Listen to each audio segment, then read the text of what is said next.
to see if he finishes it off. The other day I was being productive, watching a hot dog eating contest, and noticed something.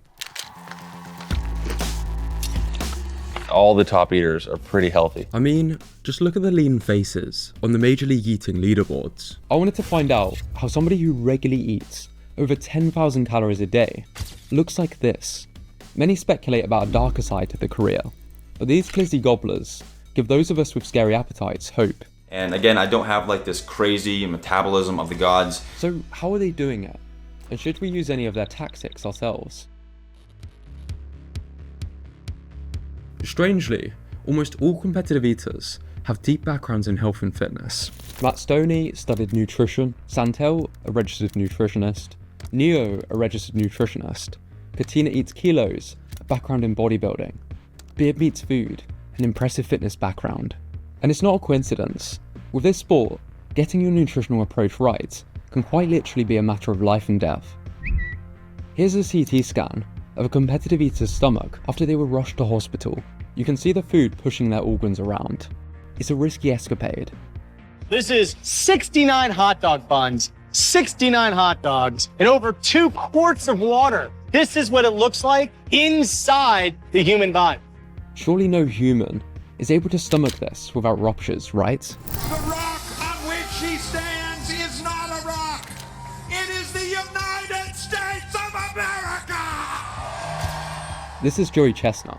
He just devoured 71 hot dogs in under 10 minutes, making him the greatest competitive eater in history. A man of unhinged powers, and one of his secrets?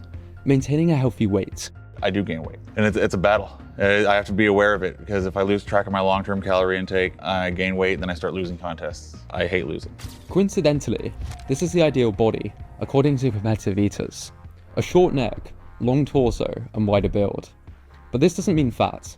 The belt of fat theory suggests that belly fat restricts the stomach's abilities to expand, limiting the amount of food the competitive eater can ingest. Excessive fat gain also limits the contestant's ability to breathe or shoveling food down their gullet. If I wasn't taking care of myself, if I wasn't physically in great shape, then I wouldn't be able to physically compete at a high level.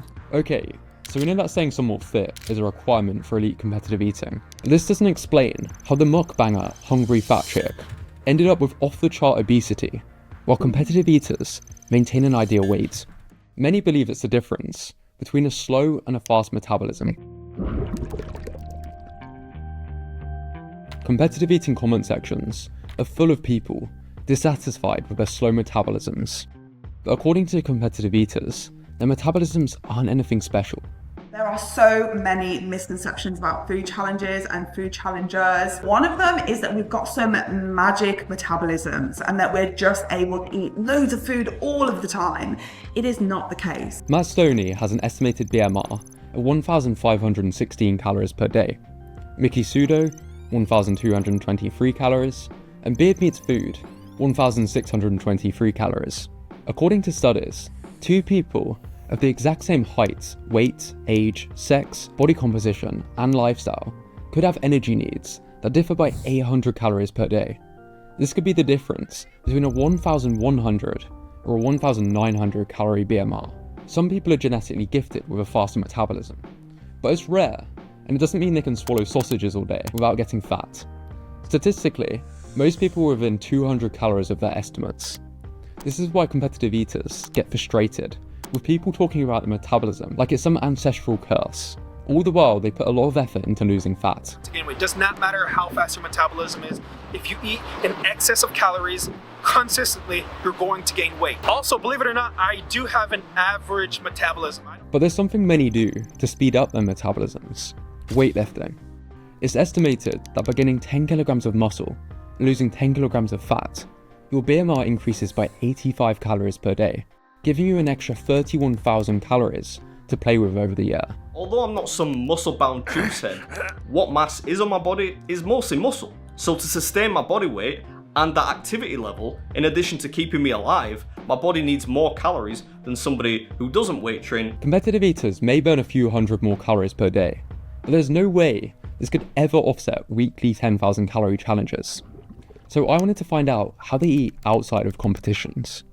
Most of what I prepare at home is raw fruits, fresh vegetables, a lot of lean meats. Routine after contests is to eat super high fiber. Is that I focus a lot on vegetables, maybe like a lean or a fat-free dairy. Otherwise, I kind of just fill the gaps with whatever else works.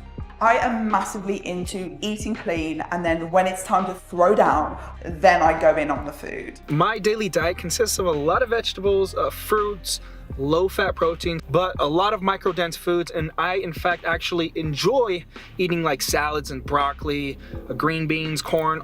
Healthy eating, great. But how exactly is this helping them lose weight? Your body does reflect what you do over 90% of the time, and I am probably a competitive eater 4 days of every month. The average competitive eater doesn't eat like this all the time. In fact, most do around 1 challenge per week.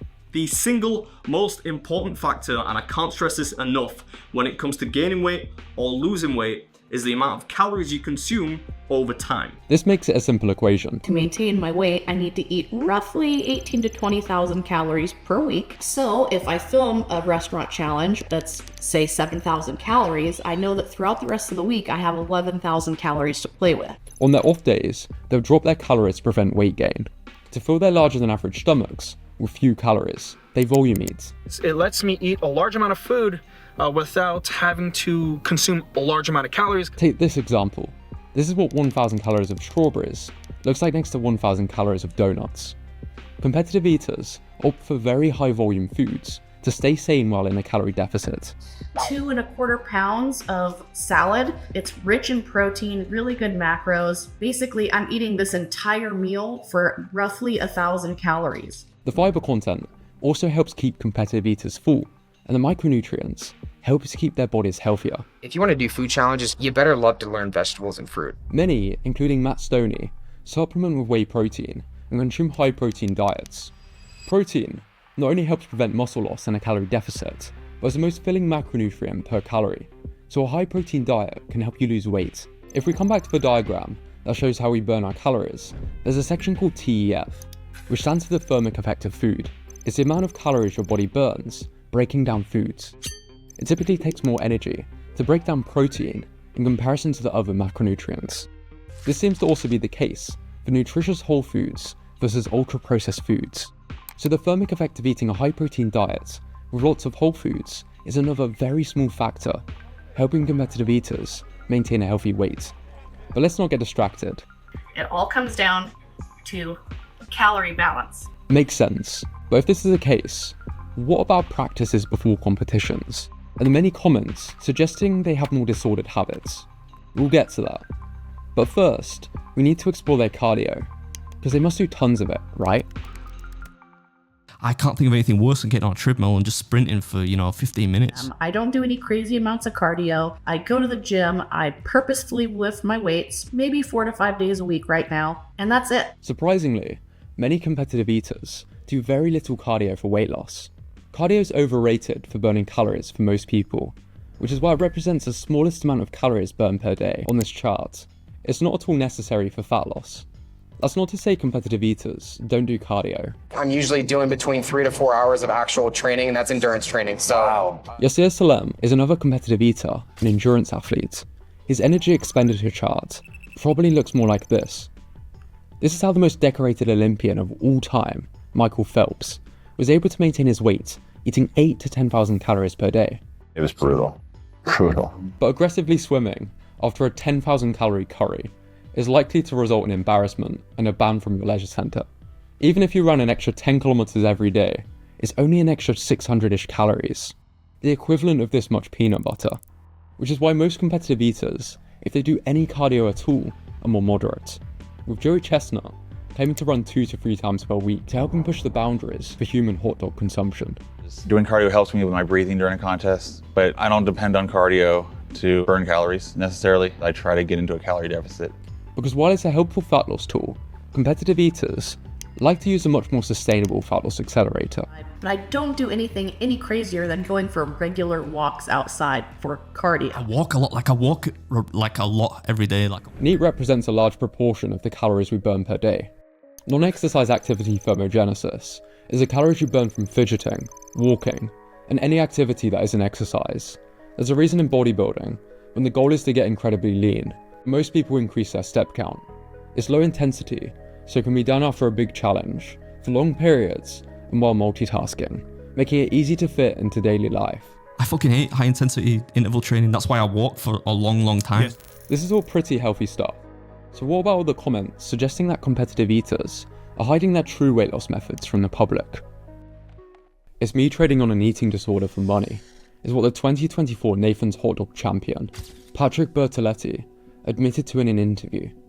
It's no surprise why psychiatrists suggest that there's an overlap between competitive eaters and eating disorders, and why so many people in the comment section suspect they all throw up after competitions. He says, I heard you, and basically all competitive eaters make yourself sick after the challenge. Any truth to that?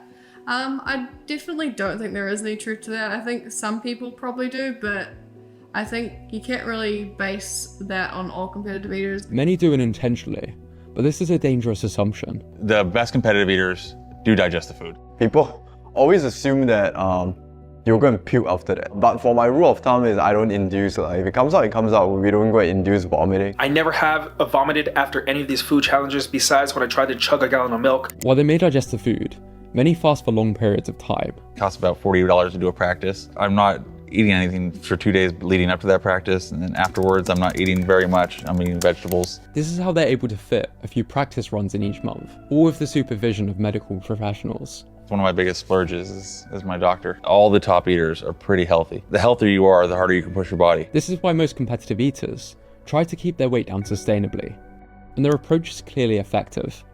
To use Beard Food as an example, if we give him a generous BMR estimate of 1,900 calories, he walks a lot, so let's put his NEAT at 600 calories.